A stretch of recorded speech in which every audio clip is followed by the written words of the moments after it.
आणि संसार ऐसा दारुण जो भेटलाची हरीशिणू तो ज्ञानदानी सकरणू भजिजे गुरु. सेवेपूर्वी थोडासा परिहार होतो असा. श्रावण महिन्यातल्या शेवटच्या सोमवारच्या निमित्तानं गुरुजींच्या आग्रहाच्या योगानं प्राप्त झालेली आजची ही प्रवचनरूपी सेवा. खरं पाहता आता सगळा विषय झालाय. मी पुरणपोळ्या खाऊन बेसन भाकर खायला बसलेली झाले आता. पण अवघड आहे सगळं. आता अत्यंत गोड सुंदर पद्धतीनं वैभव महाराजांच्या मुखातून आपण सर्वजण तैसे अज्ञानमूळ यया ज्ञानाची खडग, अज्ञान संपवण्यासाठी ज्ञानच हे कसं कारण आहे याचा विचार महाराजांच्या मुखातून आपण ऐकलेला आहे. त्यामुळे आता मला काही जास्त सांगत बसण्याचं कारण नाही. सांगायचं एवढंच आहे. आता आला जेवायला तर जेवायचं एवढं सांगायसाठी बसलो आम्ही. आता खरं पाहता तुम्हा सगळ्यामध्ये बसून काहीतरी बोलावं असं निश्चितच काही नाही. परंतु सगळ्यांची प्रेमशक्ती जसं वधवून घेईल, सद्गुरुनाथ जशी कृपा करतील तशी थोडंसं चिंतन करणार आहोत. थोडंसं म्हणजे अगदी 10च मिनिट. त्यानिमित्तानं आपल्या प्रवचनरूपी सेवेकरिता निवडलेली ओवी 17व्या अध्यायातील शारीरिक तपाचं वर्णन करत असताना सद्गुरुनाथांच्या पासून जीवाला प्राप्त होणाऱ्या उपलब्धीचं वर्णन करणारी अशी ओवी आहे. ज्ञानोबा इथं सांगतात की संसार ऐसा दारुण. दारुण शब्दाचा अर्थ आहे दुर्धर, अत्यंत कठीण असणारा हा संसार, जो की जिंकणं सहजासहजी शक्य नाही. पण जो भेटलाची हरीशिनो, ज्या सद्गुरुनाथांची भेट झाली की तसा संसार सुद्धा संपविण्याची शक्य आहे. प्रपंच निवाले साधू संगीत. तो संसार खंडित करण्याची, संपविण्याची शक्ती सद्गुरूजवळ आहे. आणि मग ते काय करतात तर ज्ञानदाने सकरणू भजिजे गुरु. जे ज्ञानदानी आहेत, ज्ञानदानी शब्दाचा अर्थ काय? ज्ञानाचं दान करणारे जे संत आहेत, जे सकरुण आहेत, ज्यांचं हृदय अत्यंत करुणेनं भरलेलं आहे, त्या सद्गुरूची सेवा या शरीरानं करणं म्हणजेच खऱ्या अर्थानं शारीरिक तप आहे. असा मुख्य ओवीचा आधार आहे किंवा चिंतनाचा मुख्य विषय आहे. आत्ता मला भजिजे गुरु ते शरीरानं भजिजे, मनानं भजिजे इकडं आत्ता जायचं नाही. पण जो भेटलाची हरी शिनू याच्यावर आपलं थोडंसं अगदी 5 मिनिटाचं थोडंसं चिंतन करायचं आहे. खरं पाहता संसार निवृत्ती अर्थात अज्ञान निवृत्ती कर्म उपासनेनं होतच नाही असं महाराजांच्या मुखातून आपण ऐकलं. ते खरंच आहे. कारण कर्मानं कसं होत नाही 5 प्रकार महाराज सांगतायत.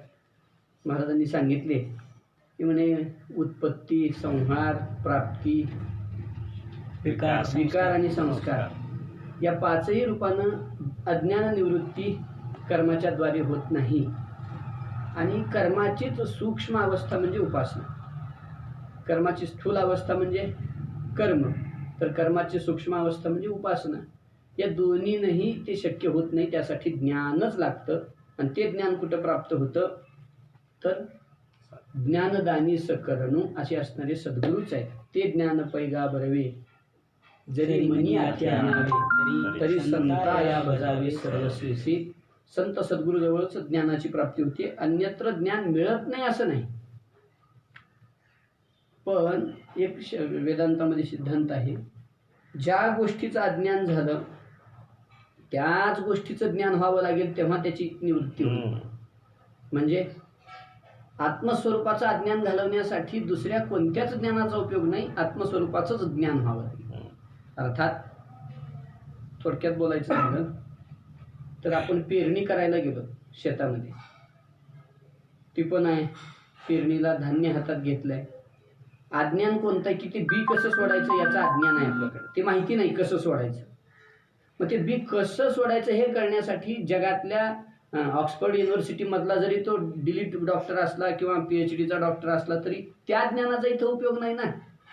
ज्या गोष्टीचं अज्ञान झालंय त्याच गोष्टीचं ज्ञान व्हावं लागेल तेव्हा अज्ञान निवृत्ती. या दृष्टीनं जगातल्या दुसऱ्या ज्ञानाला घेऊन काय करावं, आत्मस्वरूपाचं अज्ञान आहे म्हणून ज्ञान सुद्धा आत्मस्वरूपाचं झालं पाहिजे. आता हे जरा अवघडच आहे, कारण महाराज याच्याही वर बोललेत, नित्यप्राप्त नित्यप्राप्त नित्यप्राप्त अशा भूमिकेतून बोललेत. त्यामुळं त्याचं ज्ञान झालं पाहिजे असं म्हणणं आता अवघड झाले, पण तसंच बोलतो मी.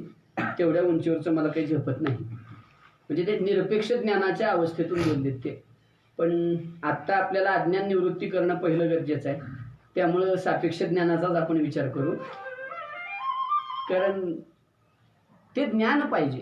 इथं ज्ञानोबरांनी सुद्धा चौथ्या अध्यायात ते ज्ञान पैगा बरावे असं ते ज्ञान निर्देश करत असताना कोणतं ज्ञान, भौतिक ज्ञान नाही, वैराग्य संबंधानं ज्ञान नाही, भक्ती संबंधानं ज्ञान नाही, ते ज्ञान असा निर्देश करत असताना स्वस्वरूप विषयक ज्ञान, ते ज्ञान पैगा भरावे, जे की आपल्या अज्ञान निवृत्तीला मुख्य कारण ठरेल. आणि मला वाटतं जीवनातली सगळी दुःख माणसं भोगतोय त्याला कारणच अज्ञान आहे. प्रक्रिया महाराज सांगता सांगता वेळमुळे ठेवली त्यांनी.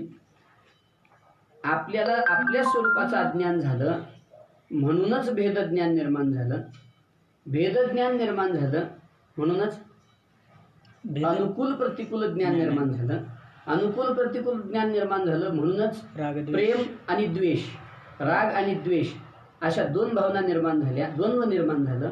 रागद्वेष आले म्हणूनच धर्म अधर्म असं पुढं घडत गेलं. धर्म अधर्म, मग पाप पुण्य, मग कर्म आणि मग कर्माच्या पुढं शरीर, म्हणजे जे आगाकर्मी जे उरावे ते सुखदुःखे फळावे ते भोगावया यावे. आणि देहाला आलो म्हणूनच दुःख आहे. जन्माने दुःखाचे ते मूळ पाहिले शोधून, जन्माचे ते मूळ पाहिले शोधून दुःखाशी कारण जन्म घ्यावा. जन्मामुळेच माणसाला दुःख भोगावं लागलं, शरीरामुळेच दुःख भोगावं लागलं. ही सगळी पुढची प्रक्रिया आहे. मग एक एक एक एक फटा तोडत येण्यापेक्षा सांख्यशास्त्राने 21 दुःखाची निवृत्ती सांगितली सांख्याने. पण वेदांत शास्त्र म्हणतं 21 दुःखाला एक एक एक एक एक एक फटा तोडत येण्यापेक्षा मुळातच घाव घाला ना. झाड संपवायचंच आहे, मग एक एक फाटा तोडत बसण्यापेक्षा डायरेक्ट मुळाला घाव घाला. म्हणजे काय होईल, सगळंच तुटून जाईल की. एक एक फाटा तोडायची काय गरज आहे. तसं वेदांत शास्त्र सांगतं की एक एक अज्ञान निवृत्ती किंवा एक एक दुःख निवृत्ती करत बसण्यापेक्षा सगळ्या दुःखाचं जे मूळ कारण असणारं अज्ञान आहे त्याची निवृत्ती होणं पहिली गरज आहे. ती निवृत्ती झाली की विषयच मिटला. एक अज्ञान संपलं की, म्हणून अज्ञान मूळ शब्द ज्ञानोबरांनी वापरला आणि त्याला ज्ञान खड्ग. आणि ते ज्ञान खड्ग जर आपल्या हातात आणून कोण देणार असेल तर ते एकमेव सद्गुरू आहेत. सद्गुरू आहेत. सद्गुरूच आपल्याला ज्ञान देतात. आता चिंतन संपलं, फक्त प्रमाण द्यायचं काम माझं आहे. अविद्या राती रुसोनिया, गिळे ज्ञाना ज्ञान चांदनिया, सुदिनू करी ज्ञानिया स्वबोधाचा. सद्गुरूच करतात. मावळवित विश्वभासो, नवल उदयला चंडांशू, अद्वय अब्जेनी विकासू, वंदू आता नवल उदयला चंडांशू. नाम ज्ञानच आपल्याला संत देतात, सद्गुरू देतात. कृपा कटाक्ष न्याहाळिले आपुल्यापदी, या संताशी भेटता हरे संसाराची व्यथा, पुढता पुढती माथा अखंडित ठेवीनं. या अर्थानं जर विचार केला तर सद्गुरूच आपल्याला खऱ्या अर्थानं ज्ञान देतील. कोणतं ज्ञान, जे रोग झालाय ते ज्ञान.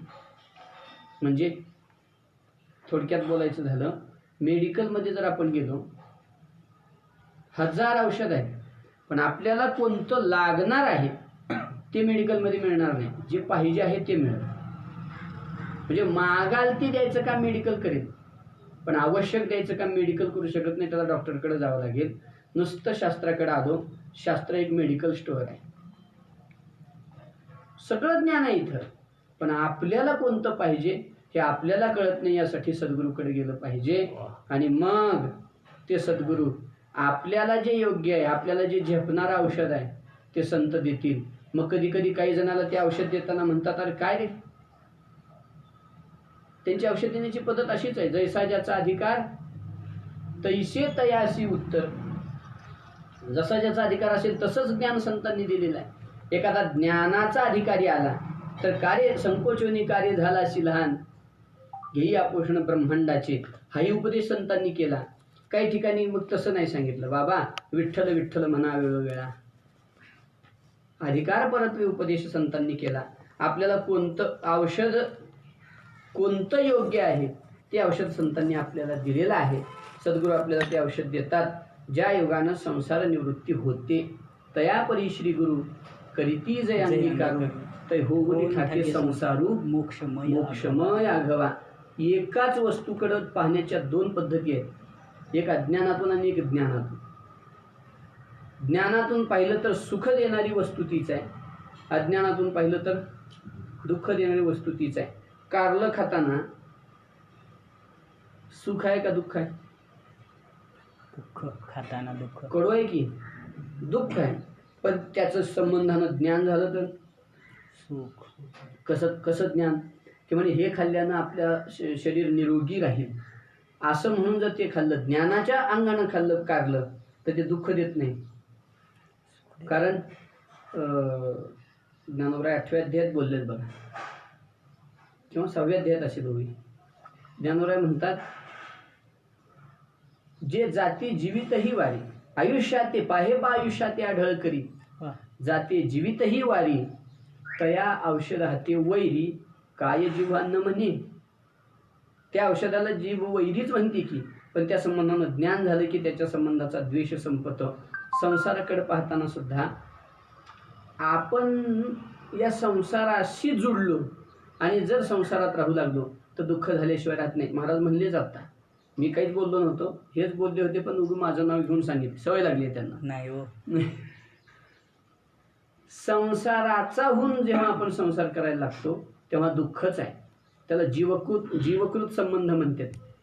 जीवकृत संबंधाचा जर विचार करू लागलो तर जीवकृत संबंध कसा आहे मला सांगा. एखादा माणूस मेला दुःख होतं का? एखादा माणूस मेला तर दुःख होतं? एखादा मेला तर नाही होत. एखादा माणूस मेला तर दुःख होत नाही, पण तोच आपला कोणीतरी नातेवाईक असला तर दुःख होतं. दुःख होईल की. ही जीवकृत सृष्टी आणि ईशकृत सृष्टी.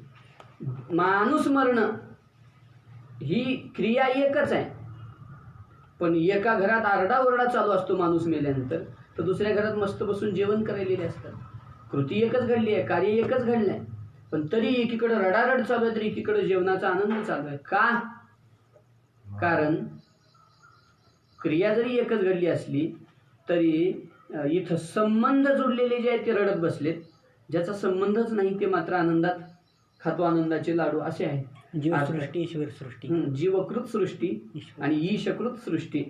ईशकृत सृष्टी दुःख नाही. एखादी बाई मेली दुःख नाही, पण तीच आपली मावशी काकी मामी अमुक तमुक असली तर दुःख आहे. दुःख आहे.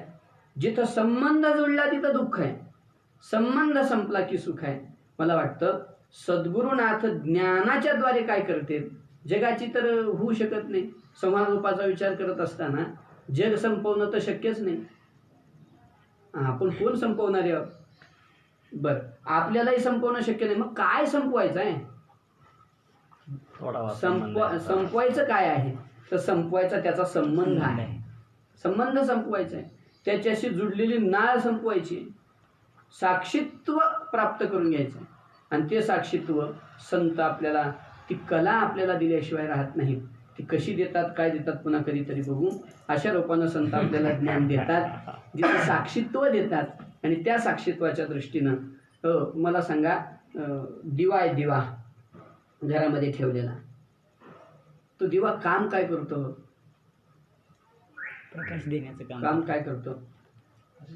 त्याचं प्रकाश देण्याचं सुद्धा काम नाही. त्याचं चाललंय आपलं प्रज्वलित राहणं. त्याला द्यायची ही भावना नाही, त्या दिव्याला मला प्रकाश द्यायचा ही सुद्धा भावना नाही. तसं असतं तर विजला नसता.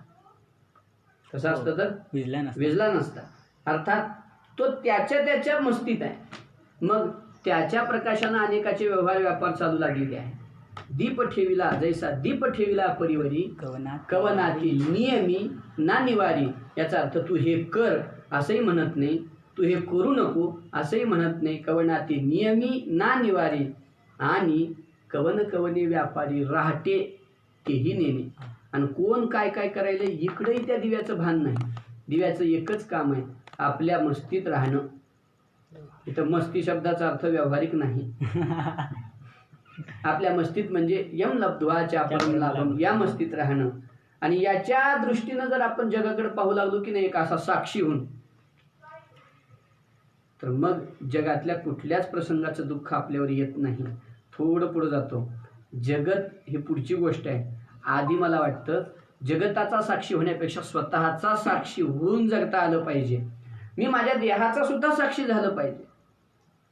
जे देही उदास म्हणत असताना जे आपण दृष्टांत सांगतो, त्यांच्या देहाला लागलं, अमुक झालं, तमुक झालं, तरी त्या संतांना दुःख होत नाही. का? ते साक्षी आहेत. गाडीला खरचटलं तर आपल्याला दुखतंय का? नाही. आता त्या गाडीशी संबंध जुडलेला असतो म्हणून हळहळ वाटते हा विषय वेगळा. हळहळ वाटते हा विषय वेगळा. परंतु साक्षी आहे ना मी त्या गाडीचा, त्यामुळे तिला लागलं तर मला दुखणार नाही. या अर्थानं देहाला जरी लागलं तरी मला नाही दुःख झालं पाहिजे. कारण म्हणे मी वेगळा आहे. ज्ञानोबांची भाषा आहे. मी वेगळा आहे या भूमिकेत. मी एक साक्षी आहे. मी दृष्टा आहे या जगताचा. अशी संतांची भूमिका असते. त्याचा परिणाम दुःख जीवनात राहत नाही. दुःख राहत नाही. पर्यायानं विचार केला तर अज्ञान राहत नाही. आणि पर्यायानं विचार केला तर अज्ञानच जिथं नाही तिथं बंध नाही. पूर्ण मुक्तावस्था आहे. आणि त्या मुक्तावस्थेला जे लागणारं ज्ञान आहे. मग महाराजांनी पूर्वपक्ष मांडला. आमचं ठरून आणतो. त्यांनी पूर्वपक्ष मांडायचा आणि मी उत्तर पक्ष मांडायचा. ज्ञानच कसं महत्वाचं आहे त्याने सांगायचं. आणि ते ज्ञान कसं मिळवायचं ते म्हणले तुम्ही सांगा. म्हणजे तसं जमत नाही मला, पण त्यांनी म्हणले म्हणून सांगायची पाळी आली. आणि ते ज्ञान कसं मिळतं तर ते सद्गुरूच्या शरणागतीत प्राप्त होईल. शास्त्रात मिळणार नाही असं नाही, पण प्रगटली आग भसती आशिषही मार्ग दिसती, तरी तेतुलीनी काय चाली जती सांगे मज. सूर्य उगवल्यानंतर 1000 मार्ग दिसतात, पण काय सगळ्याच मार्गावरून आपल्याला जायचं आहे का? त्यासाठी शास्त्रात आलो तर सूर्य उगवला, मार्गही दिसू लागले, पण जायचं कोणत्या मार्गानं यासाठी एक सद्गुरू लागतो. जो ज्ञानदाने सकरुण पाहिजे असा ज्ञानदाने सकरुण गुरु आपल्या जीवनात प्राप्त झालेलाच आहे.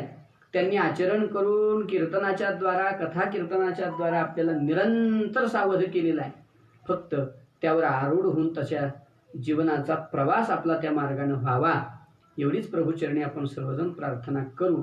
आणि या ठिकाणी थांबू. पुंडलिक श्री ज्ञानदेव तुकाराम विठ्ठल विठ्ठल विठ्ठल विठ्ठल पुंडलिक